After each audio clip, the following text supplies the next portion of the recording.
Hi friends, இன்னொரு happy news. இங்கே பாருங்க, நம்ம கத்திரிக்காய் பிஞ்சு விட்டுருக்கு, எல்லாம் நிறைய பூ விட்டுருக்குங்க. இங்கே பாருங்க, அழகாக பூ விட்டுருக்கு. இன்னும் நிறைய 2 கத்திரிக்காய் மிக்ஸ் பண்ணி போட்டாங்களாட்டு இருக்குதுங்க. இங்கே பாருங்க, வெள்ளை கலர் பூவும் இருக்குது, ஃபுல்லாக வயலட் கலர் பூவும் இருக்குது. கலந்து இருக்குது நம்ம கத்திரிக்காய் தோட்டம். இங்கே பாருங்க, இதெல்லாம் ரெடியாக இருக்கா. இது அடுத்ததாக ரெடி பண்ணியிருக்க கத்திரிக்காய் தோட்டம். இது அடுத்தது பூ பூக்கும்.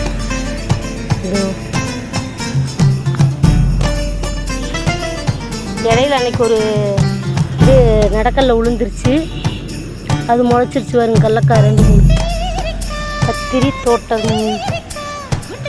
அழகாக இருக்குல்ல ஃப்ரெண்ட்ஸ், அழகாக இருக்குது. ஆமாம், அழகாக இருக்குது. ஆனால் காய் தான் கம்மியாக இருக்குது. கம்மியாக இங்கே